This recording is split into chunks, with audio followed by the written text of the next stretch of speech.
નમસ્કાર ખેડૂત મિત્રો, એગ્રીબોન્ડ વતી હું અશ્વિન કલિસરે આપ સૌનું હાર્દિક સ્વાગત કરું છું અને આશા કરું છું આપ સૌ કુશળ હશો.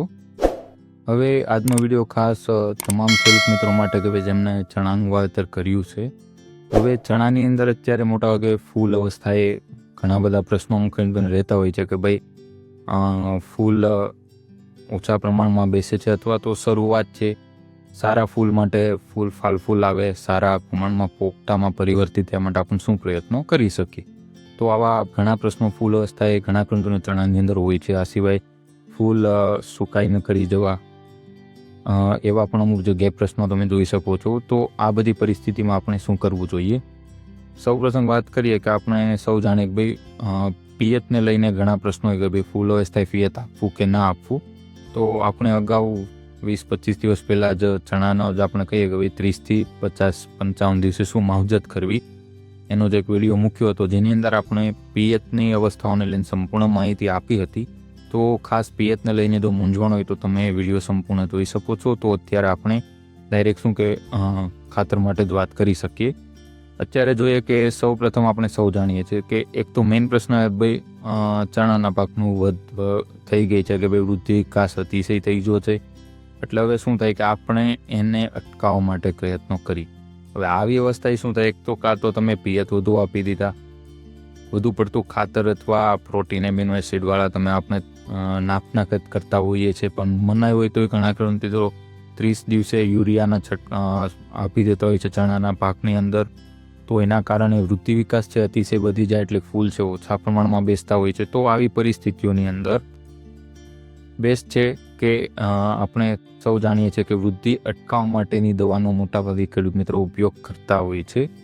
હવે બને ત્યાં સુધી ઘણા આપણે દેશી રસ્તો એ છે કે ભાઈ ઉપરથી તમે ટોચ છે કાપી નાખો, તો એ બેસ્ટ સારો રસ્તો છે. આ સિવાય ઘણા તંત્રો છંટકાવમાં ધારો કે પ્રોકોબ્યુટાઝોલ છે 23%, મેપિક્વેટ ફ્લોરાઇડ છે 5% અથવા તો હોમોબ્રાસિનોઇડ 0.04% કે આવી દવાનો આપણે ઉપયોગ કરતા હોઈએ છીએ.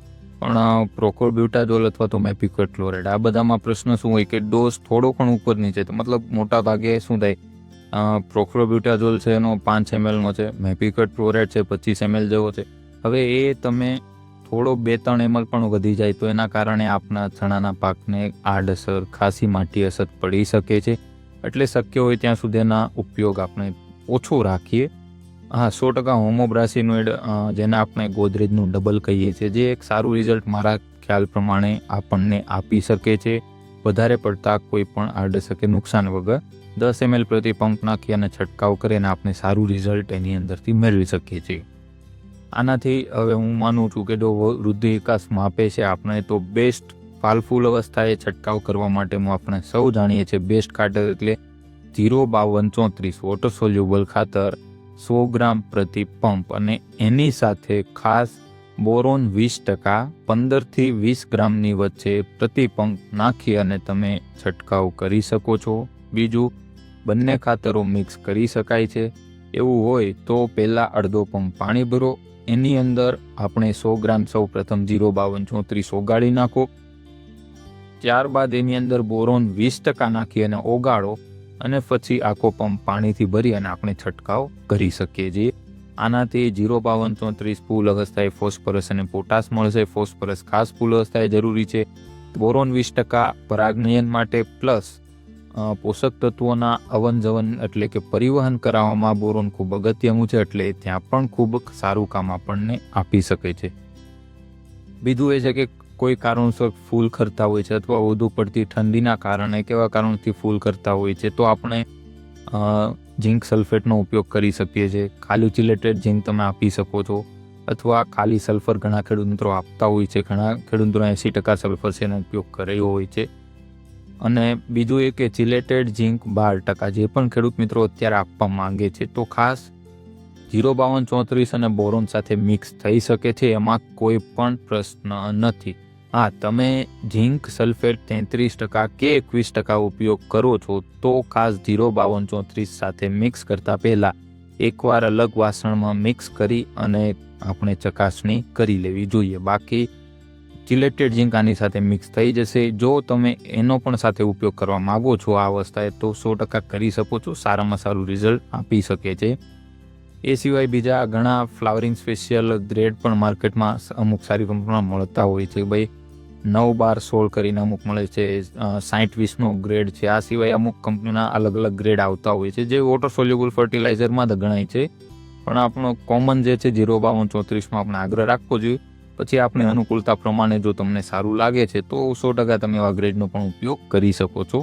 પણ ખાસ વધારે પડતા એવા કોઈ બાયોસ્ટિમ્યુલન્ટ, હેવી એમિનો એસિડ કે પ્રોટીન્સનો વધુ પડતો ઉપયોગ ઓછો રાખીએ. કરી શકો 100% નો ડાઉટ, પણ માપે રાખીએ. અને વૃદ્ધિ વિકાસ અટકાવવા માટેની દવામાં ખાસ હું માનું છું શક્ય હોય જ્યાં સુધી આપણે ઉપરની ટોચો કાપી નાખો, પણ જો ઉપયોગ કરો છો તો ડોઝની અંદર ખૂબ જ સાવચેતી રાખવી જોઈએ. ખાસ દરેક ખેડૂત પર આગ્રહ મારો છે કે સાવચેતી ખૂબ જ રાખવી. ચિલેટેડ ઝીંક પણ તમે 15થી 20 ગ્રામ જેવું પ્રતિ પંપ ઉપયોગ કરી શકો છો અને એ તમે મિક્સ પણ કરી શકો છો ફોસ્ફરસ યુક્ત ખાતર સાથે. એની કોઈ પ્રશ્ન નહીં આવે. આટલું દરેક ખાસ ધ્યાન રાખવું જોઈએ. આ સિવાય ચણાની અંદર પાન પીળા, જાંબુડિયા કે રાતા અથવા લાલ થતા હોય છે, એનો આની આગળ જ આપણે 3 દિવસ અગાઉ વિડીયો મૂકેલો છે, એ પણ તમે ત્યાંથી નિહાળી શકો છો. આ સિવાય 100% કોઈ પણ પ્રશ્ન રહેતો હોય તો એગ્રીબોન્ડના પૂછો પ્રશ્નની અંદર તમે જાણ કરી શકો છો અથવા આપણા વોટ્સઅપ નંબર પર તમે સંપર્ક કરી શકો છો. ધન્યવાદ.